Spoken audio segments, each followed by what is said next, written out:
Hey guys, welcome to my channel and thank you so much for tuning in. Today we're going to look at a very beautiful palette from Natasha Denona. You can see from the title what the palette is.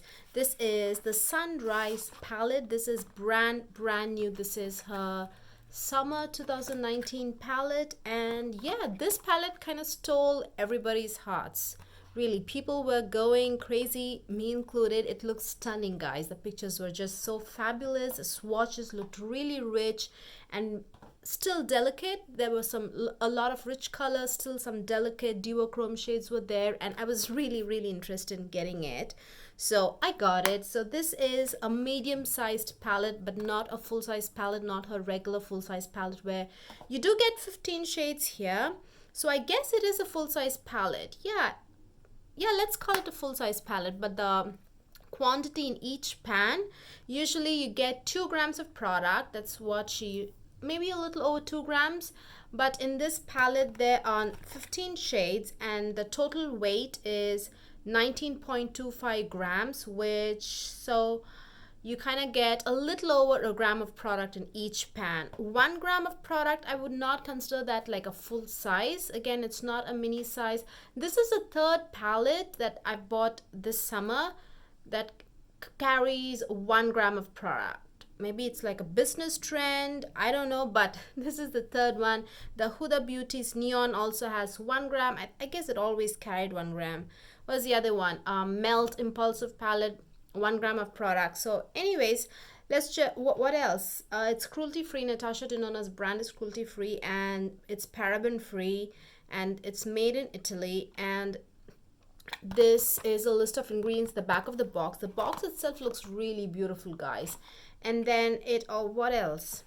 Made in Italy. And this is not a pigment palette. We see so many pigment palettes, but this is not. All the shades are safe to use on the eyes. And yeah, this is the palette. Again, this has this yellow to red kind of a duochrome, so it's really pretty. And then at the back you have all these holes where I guess you can get the pans out and, you know, just use it in your own magnetic palette and everything. And this palette does not come with that separator. Yeah, it doesn't come with that separator, the separator that we saw in the sunset palette. Yeah, sunset palette and in the lila palette. This just comes without a separator. It does come with a mirror, which is very good. And these are the shades, guys. Very pretty. I gotta say, I like this better than the sunset palette. Yeah, I like it better than sunset palette. It has a lot more variety. You can do a lot of things, a lot different variety of colors. I do like the lila palette. Color story of the lila palette is just fantastic, but the formula in this is really good. So let's just do a little bit of swatches. There are several duochromes, so as I'm swatching the shades, I will tell you guys what is on my eyes. Let me just come a little bit closer, show you guys what I have on my eyes. So yeah, let's just get into it swatching, guys. I'm doing the first, this is the first one, Poppy, which is a metallic. Oh, I'm sorry for that little earthquake. It goes on really smoothly, as you can see. You can use it without any problem on the eyes using a brush. It goes on really well with a brush. Where are the wipes? It goes on really well with the brush, guys. No problems at all. And then we have Citrine. These names are so familiar. Maybe is it from her own brand or somebody else named some eyeshadow called Citrine? I don't know. Citrine kind of shears out on my skin tone. It doesn't really pop. I have to pack it instead of blending it. Where if I blend it, it just blends into nothing, into my skin tone. My skin tone just eats it up. So I have to, I know the swatch is like very impressive, but on the eyes I will have to pack it up. I have to pack it really good. So yeah, that is Citrine.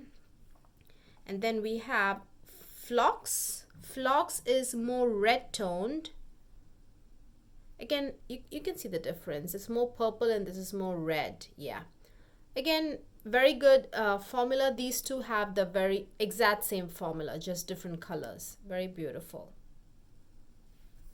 And then next shade is one of the shades I have on my eyes, which is Awakening.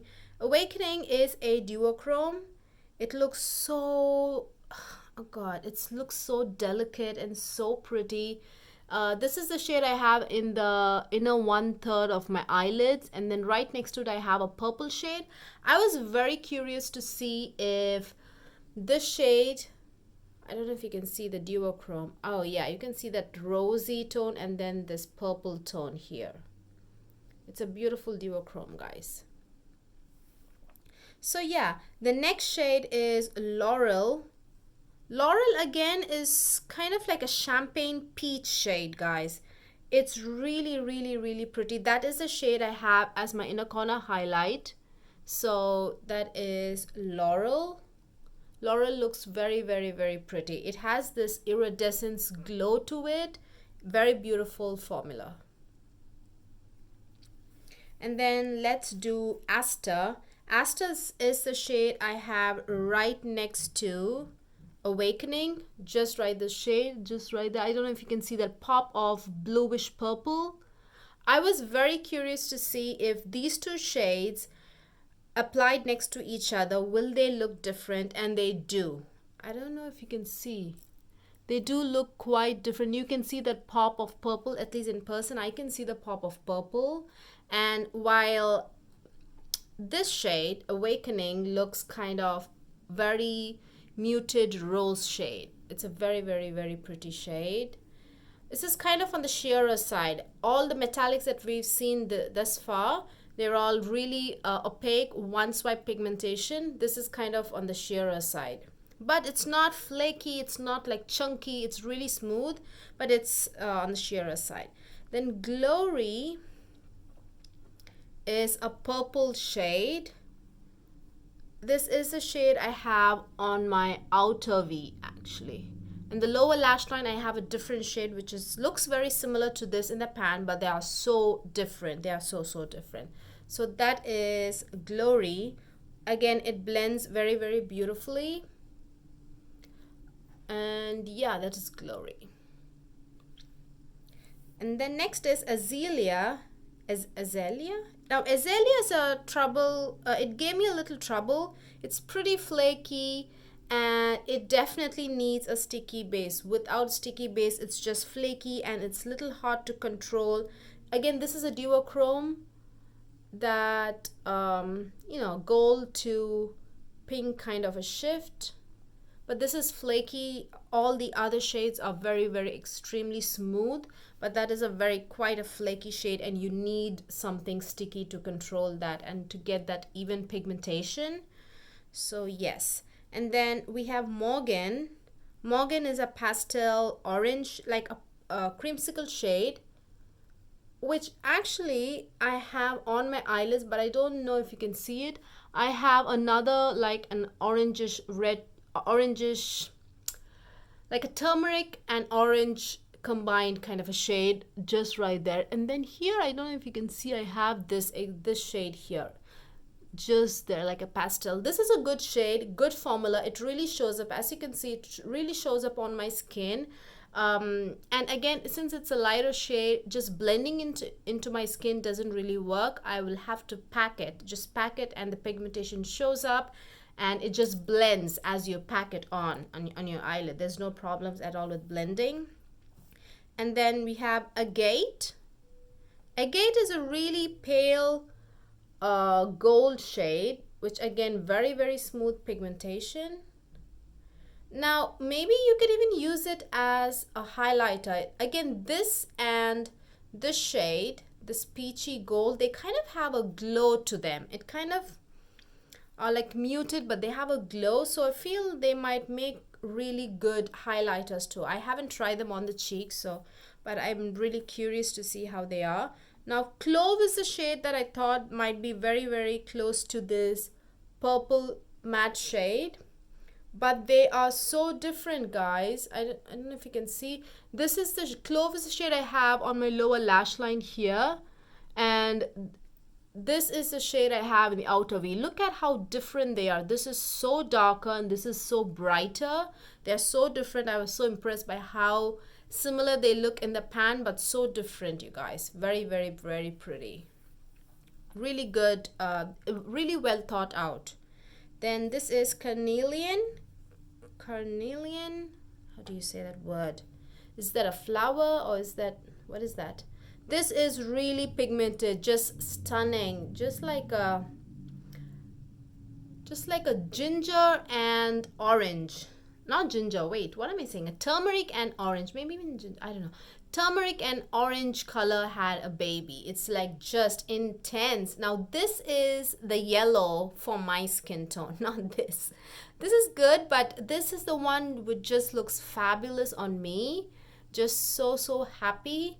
Very, very, very pretty. Just amazing. I'm kind of expecting other brands to make kind of shades that are similar to this, dupes, maybe ColourPop, because it is so unique and so pretty and just complements my skin so beautifully. And then we have just your regular orangey, burnt orange shade, which is Jasper. Again, look at that. Look at the pigmentation. Look at that pigmentation. Just so smooth, really beautiful. Actually, I think Jasper matches my lipstick. The one on my lip is the JUVIA'S Place lipstick. I don't know what it's called. I'll obviously leave it down below, description box. And then we have Morning. Morning is like a transition shade for maybe medium skin tones, so I can probably use it as a highlighter shade, highlighting my brow bone, because it's not that ashy. As you can see, it's not very stark, it's not very ashy at all. It is a very warm shade, so it definitely complements my skin tone. And then finally there's just one left, and I'll just swatch it in the other arm. Day Spring. Day Spring is like a bronzy gold. It's a bronze shade, not so, more than gold, there's more bronze in it. And yeah, beautiful pigmentation. The formula on this is very similar to this peach, this, and this. Yeah, so yeah, you guys, those are the swatches. All in all, I would give this palette a 10 out of 10. Definitely an A+ palette from Natasha Denona. I always have something to criticize, but this time my main criticism would be she has too many transition shade for light and medium, light skin tone, that they all like kind of look the same on me. So there are not a lot of transition shades. There are just two, which actually they actually complement my skin tone as well. They don't look ashy, they don't look very chalky on me.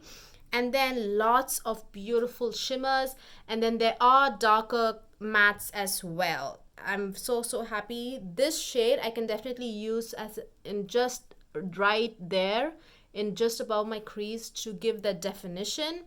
And then you also have like a medium dark, and if I pack it, I'm sure I can really get it darker as well. And the metallics are just flawless, and the color story is beautiful. Oh, by the way, Azalea is the shade I have on my lids, just there. And then I have this purple shade right there in between the inner 1/3 and the lid shade. And then the inner 1/3 is this shade. That is that. And the inner corner is the peach shade. And I have this beautiful shade just above the crease. And then I also apply this one just down here. You'll be able to see a little bit of that right there, just above the lid. And then in the outer V, I have this. And just in the outer V, I also have the shade Poppy. The very first shade Poppy is also in the outer V, just to give the definition, like a liner. And then to just give that winged look. And then in the lower lash line, I have this really deep shade. Look at how deep that is. These two look so different. So all in all, that's my review. This is my look, and hope you guys found this video useful. Please give this video a thumbs up if you liked watching it, and also please subscribe. And thank you so much if you stayed till the end of this video. I truly appreciate it. It makes me feel extremely special. And I will see you guys very soon. Bye-bye.